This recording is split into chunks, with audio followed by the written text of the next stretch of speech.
Bro, ajari gua hikmah. Demikian sebuah kalimat terucap dari sahabat saya yang memiliki gedung di depan City Walk Sudirman.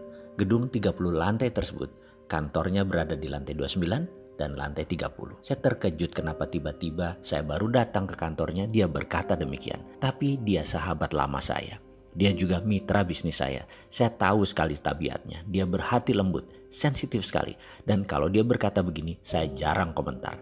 Dalam hati saya berkata, apa dia mau nonton video naratif serial Sadar Kaya Advance ya? Lalu otak iseng saya keluar dan berkata, si Ahmad supir lu bawa motor? Ada katanya. Kita naik motor keliling Jakarta, saya bonceng bagaimana? Dia kaget karena mungkin sudah 10 tahun dia tidak naik motor. Dia steril dari hal-hal seperti begini. Ayahnya adalah salah satu dari 4 macan konglomerat zaman Soeharto. Dia sekarang pemegang tahta generasi kedua kerajaan bisnis keluarga tersebut. Naik motor? Ya enggak lah. Kemudian dia berkata, oke, why not? Katanya. Kemudian motor supirnya disiapkan di lobi. Siang itu kira-kira jam 3-an. Saya nyetir, dia naik di belakang saya dan saya langsung tancap gas menuju Mall Ambassador, daerah Kuningan. Lalu saya teruskan sampai bypass daerah Pasar Gembrong. Rencana saya balik arah di sana. Dan ternyata hujan besar sekali di daerah bypass tersebut. Untung kami sempat berteduh di bawah tol di bypass tersebut. Ada puluhan motor melakukan hal yang sama. Hujan membesar, air bergerak naik ke arah trotoar, dan sahabat saya mulai gerutu. Sialan lu, basah nih gue. Di samping kami, seorang ayah dengan anaknya kira-kira berusia 10-12 tahunan berdiri merapat kedinginan. Air mengenang naik cepat sehingga sejajar trotoar tempat kami berdiri. Tiba-tiba ada mobil dengan kecepatan tinggi di dekat kami membuat siraman air kotor muncrat membasahi hingga tubuh kami. Semua orang menghujat seketika termasuk sang anak kecil tadi. Nampak sang ayah menenangkan dirinya.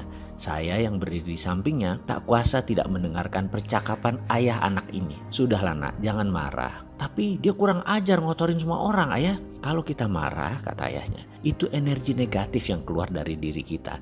Dan ingat, dunia ini bulat. Dan sekali lagi, energi itu kekal. Sekali energi itu tercipta, mereka akan terus ada. Dan karena kehidupan ini berputar, energi itu akan kembali ke diri kita sendiri. Saya terdiam, termangu mendengarnya. Begitu juga sahabat saya yang berdiri tepat di samping saya. Sang ayah melanjutkan, mulai sekarang kamu harus bisa mengeluarkan energi hanya yang positif. Misalnya doakan orang tadi agar selamat sampai ke rumah dan ikhlas dalam berdoa. Doakan semua orang yang berteduh ini selamat sampai di rumah dan tidak terkena penyakit. Doakan pengemis di pinggir jalan. Doakan apa saja yang kamu lihat. Anak sekolah yang baru pulang, tukang sapu jalanan, semua yang kamu lihat, doakan. Percayalah, hidupmu akan lurus, mudah, dan selamat dunia akhirat. Papa selalu mencari uang halal untuk keluarga. Siang malam, semua papa doakan. Mamahmu menanak nasi, dia berdoa. Ucapkan doa baik buat petani yang menanam, pedagang yang berjualan, pengendara yang membawa beras ini, petani yang menggiling padi menjadi beras, ikan yang dimasak pun mama selalu mendoakan. Sehingga apa yang kita makan sudah disyukuri, sudah diikhlaskan, sudah diseimbangkan. Tak lama kemudian sebuah Alphard warna hitam tepat berhenti di depan mereka dan pintu terbuka. Mama, kata sang anak sambil naik ke mobil tersebut, dan supir mobil tersebut bertukar dengan sang ayah.